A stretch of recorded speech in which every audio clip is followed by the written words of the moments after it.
લઈને આવ્યા ને બધા તોડી ફોડીને લઈ ગયા। મારો છોકરો બિલકુલ નિર્દોષ છે અને બિલ્ડિંગમાં જેટલા બી છે તે બધા નિર્દોષ છે।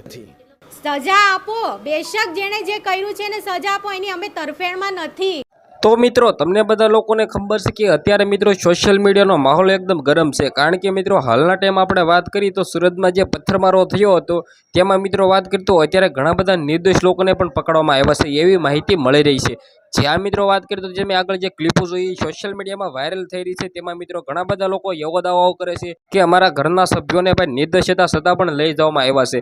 જ્યાં મિત્રો વાત કરીએ તો આના વિશે મિત્રો વાત કરવાનો ખુલાસો એ છે કે ભાઈ આવનારા ટાઈમમાં સીસીટીવી ફૂટેજ નીકળશે, તેની અંદર ખુલ્લેઆમ મિત્રો જાણવામાં આવશે કે કયા વ્યક્તિ હતા તેને જ પકડવામાં આવશે। અત્યારે જે રીતે મિત્રો વાત કરીએ તો 30 જેટલા લોકો ગિરફ્તાર છે, જેમાં મિત્રો પથ્થરમારાના કારણે હાલના ટાઈમમાં ઘણા બધા લોકોને ઈજાઓ પણ થઈ રહી છે।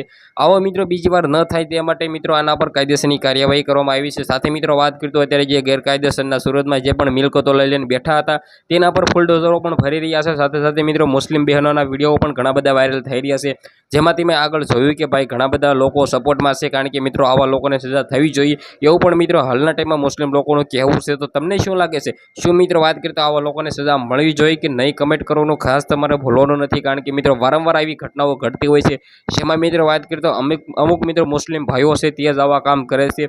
બધા લોકો સમાન નથી હોતા, કારણ કે મિત્રો અત્યારે જે રીતે આવનારા ટાઈમમાં આપણે જોવાનું પણ રહેશે કે શું થાય છે, શું કાયદેસરની કાર્યવાહી કરવામાં આવે છે, રિમાન્ડ કેટલી મંજૂર થાય છે। સાથે સાથે આપણી ચેનલમાં નવા છો તો ભાઈ લાઇક અને ભાઈ સબસ્ક્રાઈબ કરવાનું તમારે ખાસ ભૂલવાનું નથી, કારણ કે મિત્રો આપણી ચેનલમાં આવા વિડીયો આવવાના છે અને આવતા જ રહેશે। તો મિત્રો આજના વિડીયોમાં આટલી જ માહિતી, આપણે એક નવા ઇન્ટરેસ્ટિંગ વિડીયો સાથે મળી, ત્યાં સુધી બધા જ લોકોને જય હિન્દ જય ભારત।